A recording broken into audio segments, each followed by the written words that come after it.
Hello, today I have the pleasure to welcome Michael Mason, who is a seasoned expert in the carnivore lifestyle, having followed this diet for over 20 years. With a diverse background as a former ski coach, martial arts instructor, strength coach, and bodyguard, Michael brings a wealth of experience to his current ventures. He runs Carnivore retreats in the Scottish Highlands, where he focuses on mindset training to help individuals achieve consistency in their diet, fitness, and breathing technique. And also, as the founder of Mason's Meat, a brand producing the finest grass fed beef jerky, Michael is deeply passionate about promoting physical health, mental well being, and supporting regenerative, ethical farming practices. So it's an amazing background. Thank you so much for being here with us today, Michael. You're welcome. My first question is about how did you find out about the carnivore diet 20 years ago? Because nobody, as far as I'm aware, was there at that time. So what or who inspired you to give it a try? Well, there wasn't anyone. It wasn't that I just decided, or I saw something, or I read about, let's say, just a solely meat-based diet. For me, it was just an evolution of trying to find a way of eating, and a way of living that just was just optimum. Was just optimal for me, and it just seemed to, over the years I would just end up eating less and less vegetables, even though, at the time, I like eating vegetables, and I like making them taste nice, because most of the time you have to do something to them to make them taste anything, which now you think like, okay, because now vegetables don't really taste of anything. And so, I was following, and I wouldn't even say following, I was just eating a very, very high protein, low carb way of eating, and I didn't know what it was called. I didn't call it a name. There wasn't a name for it. So it wasn't, when you asked me who inspired me, there was nothing that I read that's saying about, eat just an all meat diet, etc., etc. So it was just an evolution of trying different things, and over time think, this feels better, this feels better. You gradually removed all the everything else apart from the meat and you felt better and that's why you decided to keep going. Yeah, I mean, I suppose it came from a childhood. There was something about, I remember watching Popeye as a kid, and Popeye, and had big muscles, but he was eating spinach, and it was like, so if you eat spinach you're going to be like Popeye. But the problem is that I didn't want to be like Popeye. There was something that just, there was a disconnect. He smoked a pipe, and even though, as a kid, everyone used to smoke there, thought there was something a little bit, and I just wanted to be um, Bluto, who was the one with the big beard. He was more sort of rough and ready, and I was and the comic books. I was a desperate Dan guy. I wanted the cow pie. I wanted the steaming meat pie with the cow horns coming out, and in terms of, let's say, inspiration, I suppose those were the inspiration for me. And I think a lot of young people are now getting on board because it's more in the news. There's some big influencers who are promoting it. Whether those people will be doing a meat-based or high meat-based diet in 2 years or 3 years or 4 years, who knows? And I think it's the people, not necessarily like the younger people, but the guys and the girls who are, in the 30s, and they're starting to see a decline, physically. There's starting to see a decline, mentally. How they feel, how they function. To me, those are the ones who really want to try and get on board, so they can make real sort of changes, easy changes, without the use of going to the doctor, getting a pill because you can't sleep, or because you're depressed, or any of those things, or you're overweight. Where the doctor, I don't know what doctors say anymore. I don't know if they do say anything other than just write a prescription. So I think it's across the board. I think there's a whole load of people who are just getting to the point and saying, I feel shit, I look shit, I need to do something, and I've tried everything.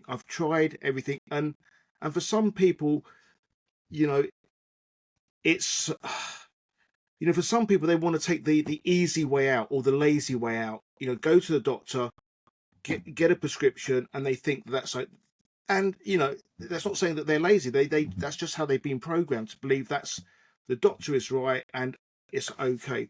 But there are some people, and there's quite a lot, who are starting to wake up and starting to think. They look at the ingredients. There's people like looking on the ingredients, of something, and they just see how many ingredients. It's got this. It's like one. You're buying a beef product or a snack, and it's got 30 other ingredients. Not necessarily they're all necessarily inherently bad, but there's 30 other things that that really shouldn't be there. There's no need for them to be there.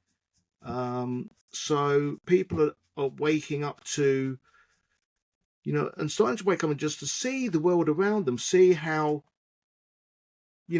when I was a kid, when I was at school, and I know this will end up sort of like pissing people off and trying to say it in the right way that doesn't offend anyone. Well, sorry, but when I was a kid growing up, there was one fat kid and generally one fat girl in the year, all the way through. Because everyone else was pretty sort of slender, etc.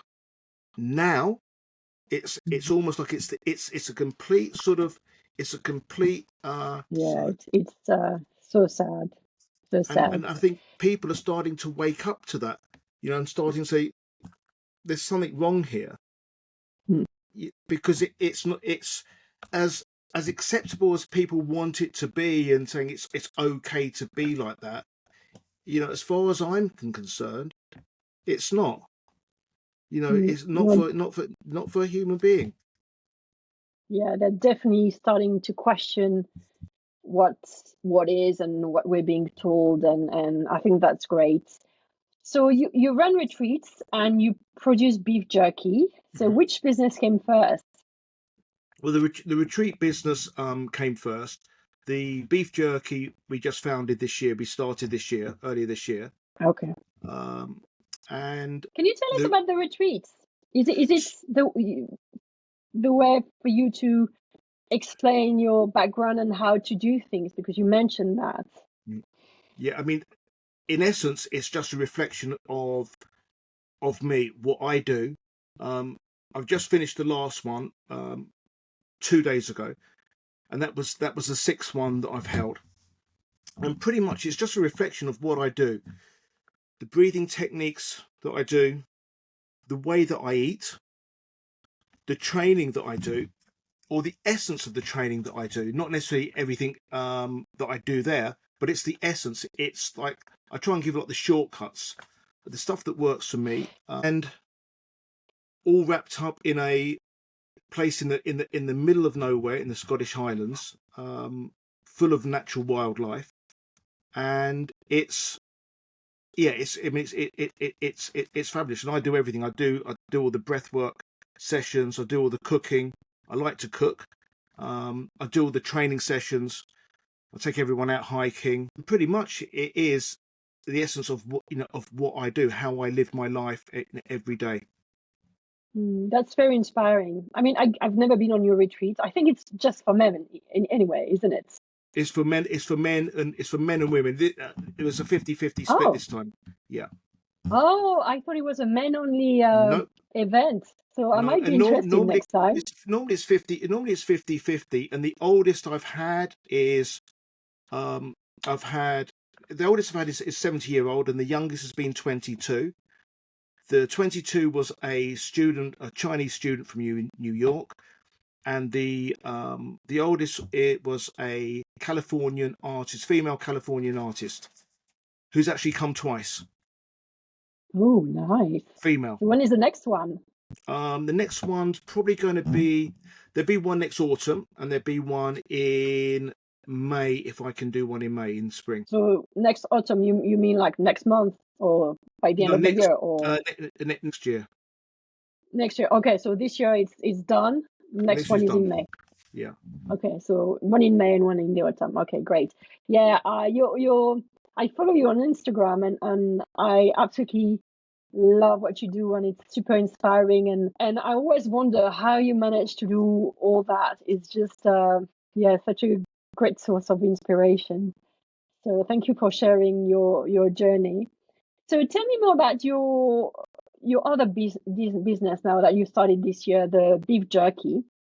What inspired you to start it? There's a number of things. I was already making that for myself anyway, and one of the reasons is that it's really, really difficult to find something that's really, really good in terms of nutrition and doesn't have 30 other ingredients, is made with quality beef. And so I was approached by someone who said to me, "Have you thought about doing this commercially?" And I said, "Well, actually, yes, I have." I started to look into it. How to do it, where to do it, what's going to be involved, as we grow, because it's a project. Can I do it in terms of the time, etc., etc. And then all of a sudden, the business was born. And we're now sort of 6 months into it, and it's been very, very successful so far. And at the moment we're just scratching on the surface, and it was about just producing a really, really good, a fantastic beef product, maybe just 2 ingredients: fantastic quality beef, grass-fed beef, and salt, and nothing else. Again, I go back to this. I've bought packets in shops. I don't want to eat them because I don't want all the crap that's in there. But it will have beef jerky, and it will have beef, and it will have 30 other ingredients. It would have concentrated pineapple juice. It would have sugars, sweeteners, other preservatives that I can't even pronounce the name, other seasonings, other spices, and inherently, okay, there's nothing wrong with that, but a lot of the time, all that is used to mask the flavour of the meat because it's poor quality beef, and all the preservatives are just to create something that has a very, very long shelf life. An industrial manufacturer can make thousands and thousands and thousands. It can sit on the shelf. It can sit in a warehouse for years, and that isn't the product that I want to eat. I want to make something that I eat because I eat it. I eat it every day. So And tell us, I'm curious now, how do you source your food so that it's really tasty and you don't need all these extra ingredients and that you mentioned? I've been buying from local farms. I've been buying, I've always been interested in shopping local, buying local farms, and there's been farms that I've been going to for years and years and years, and so I've already got a bond within that environment, and it's fair to say that I'm quite passionate about that. I'm quite passionate about ultimately what I put in my mouth. I want it to be the best that I can get, the best that I can afford, and I've always pretty much been like that. I don't want to buy if I can afford something that's better quality. And just because something's more expensive doesn't necessarily it's better sort of like quality or better. But I personally just want to buy the best that I can for me. And that's what I want to do in the product. I want to create the best product, not just for me. And as salesman as it sort of sounds, I want to produce the best product for you. I want it to, honestly, I want this to be known as the best beef snack in the world. Oh, it's got amazing reviews anyway. So you're definitely on your way there, at least for the UK. How do you ensure the quality and the freshness of your products? You mentioned that you tend to buy locally, but now your business is doing great. So Is the local production enough to provide for your product? No, I mean, in the UK, there's farms are. It's not like in America where there's massive farms where they have thousands, thousands and thousands head of cattle. Here it's much smaller. But we're buying beef from all over the country. From our, let's call it our trusted sort of farmers that I've been to each one, that I've shook hands with all the farmers, that I've tasted the beef. I haven't just bought it and it's just gone into production. I've bought it, produced it, tasted it, and a lot of them have just gone not in the bin, but a lot of them haven't made the grade. I'm quite sort of I don't want it tasting like shit. It's as simple as that. I want it to be good.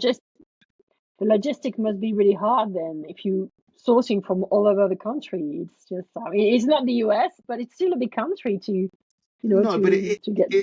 It takes some work, and logistically it can be quite. But we've got it working, and we've got it working now with the system that we can expand very, very well. Yeah, so you've set up some really good relationships with local farmers and suppliers. Yeah, and it's like anything, especially with farming. You can't just rely on one person, because something can happen and they don't have the beef. They lose cattle. Something happens. So you have to be really, really well sort of spread around. And also with that, flavor changes. Not the quality, but things over the year. Beef that you get in the winter will taste different than the beef that you have in the summer. So there's whole loads of like changes. The fat content changes. In the same way with humans. What the land that they're on. Are they on chalk? Are they on clay? Are they up on altitude? Okay. In the UK, it's fairly sort of like low altitude, but it can have effects. All these things that you learn. Is it on the East Coast? Is it on the West Coast? Because that can affect the grass. The quality of the rain can affect the quality of the grass, which affects the quality of the nutrition that the cows are eating. So there's all these little nuances that are once you get involved in it, I just find it really, really interesting. Yeah, that's fascinating. I mean, I knew that depending on the season, the milk of the cow can have a different nutrition profile, and that's why there are different cheese at different time of the year. Yeah, I mean, absolutely. I love cheese, and that's why French cheese I mean, there are so many of it, and I learned about that, but I didn't realize that the meat had a different flavor, which would make sense, and also the fact, they're not. I mean, I don't know if it's possible to have grass all year round in the UK, but so how do you make sure there is some kind of consistency in the flavor of your products? Because that must be so hard. Then you never know what to expect if the flavor is so different from one month to another, or from one cow, depending on where it comes from. Well, that's a good question. But for us, it's about having those differences. It's having those differences that, this tastes a little bit different. The cattle are going to be different. We can have a batch that's come from some belted Galloway. We can have a batch that's come from some Highland. We can have a batch that's come from some Dexter cows, some Sussex, some our Wagyu is a completely different flavour profile, completely, from Angus beef, from Angus cross Hereford, and so those flavour differences is almost. I'm teetotal, but it would be the same for someone drinking wine. A wine from 2017 will taste different from 2016, and so that's exactly. we're not just producing something to such a scale that it's going to taste exactly the same all throughout the year, because that's too manufactured. I want it that people understand that there's going to be changes in flavour. There's going to be changes in, one of the main differences is that if it's on silage throughout the winter, it's going to taste slightly different. If the cows are, another difference that people don't perhaps understand is when a lot of the cows are kept inside during the winter, and people say, well, that's not fair, blah blah blah. They're inside. Well, one, it's pretty normal, but one of the reasons they're kept inside is because they can be on land clay, and clay, when it gets wet, it becomes a mud pit, and cows that are out will end up breaking themselves and being put down because they injured themselves. So putting back into inside is a safe way for, it's ethically for, for the cows. Cows that are on chalk, on higher ground, can perhaps stay out because the water drains through. So there's all these little sort of differences all the time. So, and hopefully people pick up on that and think, oh, this tastes different. Not necessarily better or worse, just tastes different. And so that creates a connection to where they're buying it from the meat that they've got, and understanding that process. And does it say on the packet that you may expect differences from flavor from one pack another, or from one season to another? Yeah, How do you educate your customer, basically? Well, absolutely. I mean, that's part of it within our FAQs. That's part of that education, that it's not always going to taste the same. Hopefully, we can maintain the flavour in terms of the level of fat that we have going through it all. But then sometimes there'd be more fat in a batch, depending on what cut we've got. Sometimes it'd be less fat. That's how the animal is. We can't say we want it exactly like that all the time, and that's what for us makes it really, really interesting. But it's building that connection and that education to this is where it's come from. Amazing. So it's the same recipe, and then you have to adapt. Is it something that you make yourself, the product, or do you delegate the production? So I have a team now who work for me, who are doing the production. But I've done, I'm going in every day, and I'm doing pretty much everything. So I would do some of the slicing, or do some of the sorting, or do some of the dehydrating, the packing, the fulfillment, the quality control, and stuff like that. So I'm pretty much doing everything at certain parts, but I've got a team that work for me, and all our first lot of bags, we now have fully printed bags, but our first lot of bags were we had stickers, so we put stickers on the front and the backs, and every single one of those bags, and it was quite a lot, I did all the stickering. I did like, wow. And yeah, but I've done amazing. Everything. Yeah. So yeah, you're a very hands-on business person. So, are there any challenges apart from the sourcing of the meat that you had to overcome with regard to the meat industry? I think the challenge is always going to be, an ongoing, is maintaining quality, maintaining good relationships with who we're buying from. Other than that, and not having all your eggs in one basket. Not necessarily contingency, but just having a number of suppliers that, if something happens, for whatever, whether it's for a week, whether it's for a month, farms are closing down. Really? Farms are closing down, abattoirs are closing down. So the whole industry is having to adapt really, really, quickly to some of these things that are happening, all the time. One of the local farms that I go to here in Sussex, they supply me with some meat for my last retreat not the last one, the one in May.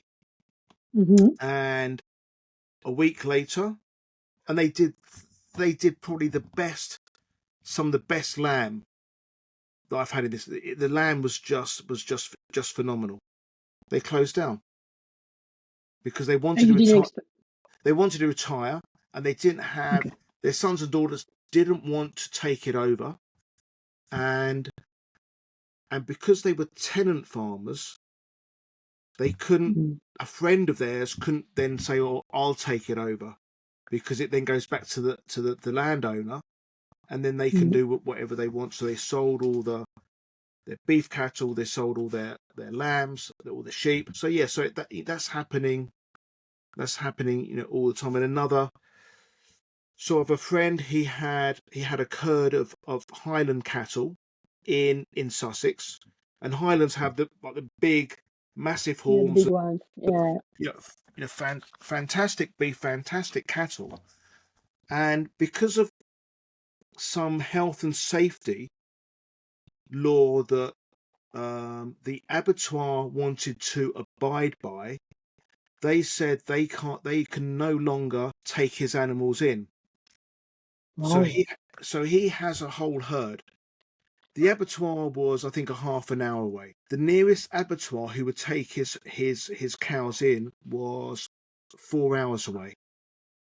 So he wasn't able. He didn't want. He's not going to put his cattle in a truck for 4 hours to be to the abattoir. So he's had to get rid of his herd of cattle. Now he's breeding something else. So these things are just happening because of health and safety, etc., etc. That's such a shame. Now I'd like to discuss a bit more your products. Do you have like one product, or do you have a set of products? So we've got six beef jerky variations. We've got brisket, rib cap, sirloin and rump, and wagyu brisket and wagyu brisket. And in terms, that explains why you need to source in a lot of different places, because you had all these different types of beef. and it's like there's different fat content within each one. Mostly those in carnivore keto space like fat. Fat is where the flavor is. But there are some who like fat but just prefer something a little bit leaner. So that's why you've got the rump and the sirloin. And then there's ones who just love like the intensity of like the wagyu, which the wagyu rib cap is pretty much. It's not all fat, but it's high fat. But it's just delicious. It's like lardo. You're just having sliced, seasoned fat with some crispy beef running through it, and it's just really, really intense and delicious. It's savory toffee. And which one is your favorite product? If you could only take one out of the 6, which one would it be? I would say the brisket, because the brisket for me is the everyday one. Brisket, but then it sort of changes, and it changes because I have the rib cap and it's like, oh, I could eat this, or then I have the rump, and with the rump, because it ends up being more like a cracker, and you can fill it with some sliced ham. My friend makes some of the best charcuterie in the UK, and just a pile. I make a steak sandwich with that, and it's like. So yeah, but for every day, it would be brisket and rib cap. It's hard to. I'd like them all. Yeah, no, I can imagine it must be.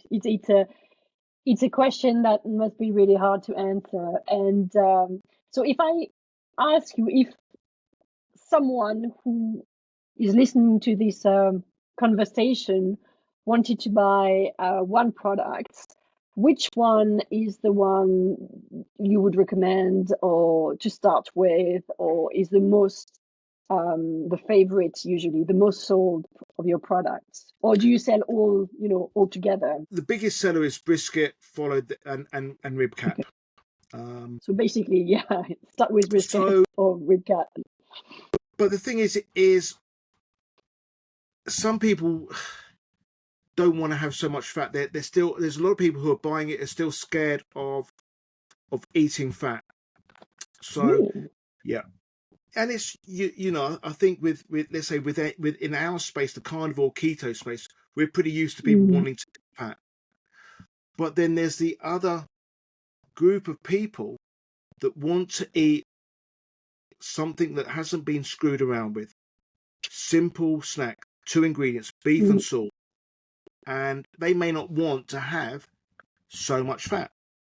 So then they go for the rump and the sirloin because they want to eat something that's really, really good beef, really, really good grass-fed beef, and really, really good salt. And they don't want 30 other ingredients. And it's realizing there's a market beyond keto and carnivore. Because I think a lot of people now who are buying from us aren't either. They just want to eat a really, really good snack because you go in the super, there isn't anything. No, there is super hard. If you go and get, let's call it deli hams, deli Parma ham or what, it's still got a whole load of ingredients in there, even if you get really, really good ones. And okay, there's nothing wrong with that.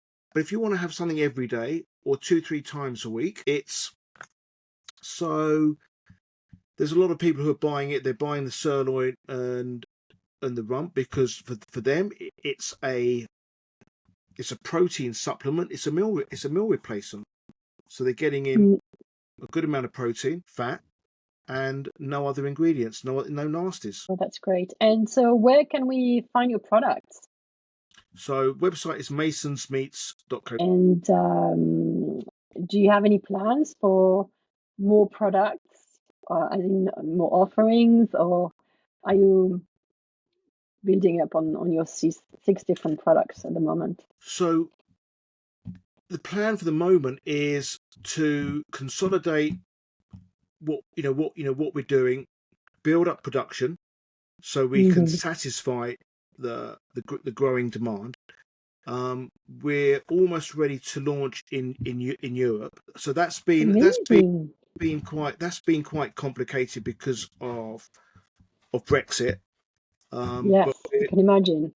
We're pretty much there. We have our VAT number. We have all the legalities, but we're just not ready yet because if we start doing that too quickly, we then miss out on our UK market, and we just want to consolidate that.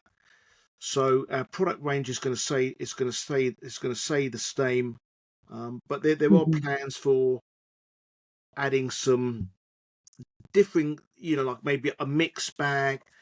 There's a whole little things that we're going to play around with. The next big thing that we're planning to do, this will be for next year, is we're going to do a dog treat. And again, you buy a dog treat. I don't buy dog treats because I give Wolf scraps and things like that. He has a raw meat diet anyway. But again, you look on a pack of beef or chicken dog treats in a pet store. One, it's going to be made in China, pretty much guaranteed, and it will have exactly the same ingredients as your shop bought beef jerky for humans. And you just think, why does a dog need to have concentrated pineapple juice? Why does a dog need to have all these other preservatives, sweeteners, etc., etc.? Because it's for shelf life. Why can't a dog have a pure, just dried beef snack treat? So we're going to work on that for next year. So how do you solve this issue about the shelf life? because yours is very, I mean, down to the only ingredients that needs to be there. Can you still manage to get a pretty good shelf life? So shelf life is, we lose a lot of water, and it's Mhm. the water content that's in a beef product that determines the potential shelf life. So Okay. we lose a lot of water, and there's salt in it, and when it gets packed, it has an oxy absorber. Now so it's been tested. All the microbiology and shelf life have been tested and certified. Now we put a 3-month shelf life on that. We Mm. could, if we wanted, put a year shelf life on that, because we know from the tests that the water content is so low that nothing's going to happen in terms of the microbiology. What will change though is the taste, the smell, and the texture. So the texture could end up being Mm. soft.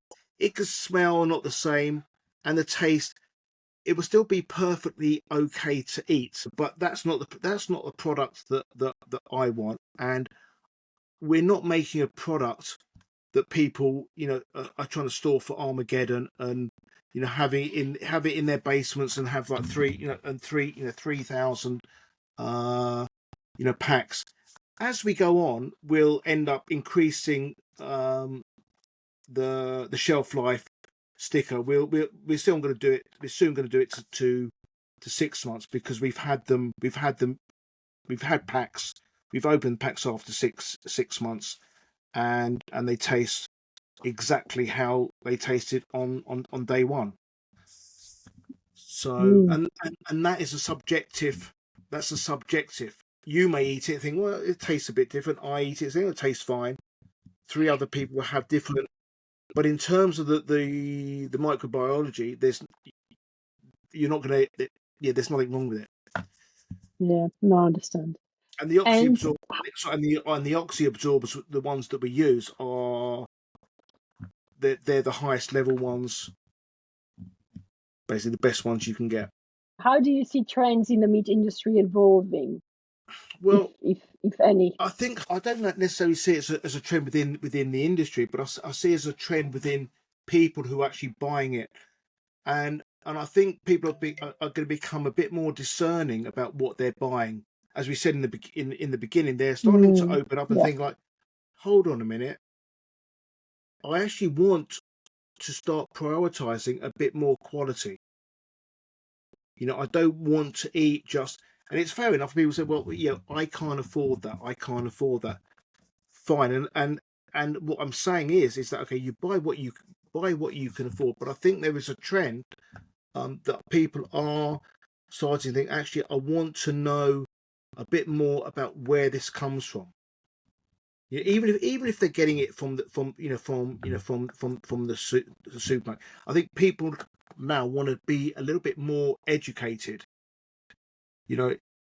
etc. So I see that happening, a lot more. How that Mm. the trend in the I think there's a trend in the beef industry that farmers are closing, farmers are Yeah. shutting down, You abattoirs you are mentioned. shutting down. But I do think there is a trend also on the other side of that. People are saying, actually, I want to get better quality food for me. They're starting to Mm. prioritize a better diet for themselves, because now people are starting to see, oh yeah, but it's not the chemist, it's not the doctor. Maybe one of the things that I'm going to feel better is if I start changing my diet. And so that for me is like I suppose like the biggest, where they go with that, because a lot of them think, okay, well, I'm going to cut out meat completely and just become plant based. And then again, what we see with that is that a lot of people, Yeah. they feel better in the beginning because they're not eating the Mm. shit, Yeah. and then they start getting nutrient depleted, and Deficiency, and then so low protein, derivative. zero protein, zero fat, but I'm eating a lot of vegetables. How do you feel? Oh, I feel shit. So it's Yeah. they'll feel better. They'll feel better in the beginning because they're not eating the crap that they were. So it's that they have that little honeymoon period. Out of curiosity, what does your diet look like at the moment on a daily basis? Do you have a routine? I mean, I understand you eat a lot of beef, but Yeah. So I mean, so it's fairly sort of simple. I eat twice a day, sometimes just once a day, but I never eat more than twice a day. I don't have breakfast, lunch, and dinner. My breakfast is my lunch, or my lunch is my breakfast. So I eat, around 12 and 1, and then in the evenings around sort of 6 to 7. There's little changes, and it's pretty, high protein. What did I have? Well, I can tell you what I had today. So I had some beef, some jerky rib cap, and some jerky rump. I had some really, really nice some cheese, and I had some really, really good salami that my friend makes because I just needed something sort of like quick. And then this evening I mm, had some wild venison, which oh, was it's minced. So of course it's game season now, isn't it? yeah, so Oh, and where I produce the jerky is on a deer park, so I've got access to yeah. really, really, really, really good venison. So Wow. So you are on a varied carnivore diet. Basically, you eat any product that would be made from animal. You're not like eating only meat. You mentioned that you eat cheese as well, and yeah, no, I that's mean I great. like I love cheese. I love good Mm. cheese. Yeah, I love Super. good cheese. Thank you so much for answering all my questions. I really appreciate. I will add in the show notes your details for those who would like to try your meat. Thank you so much for yeah for. And if you want to give if they put in Mason Survival, Mhm. then that would give them a 10% discount for the first purchase. As a discount code. Yeah. Okay, great, great. Thank you.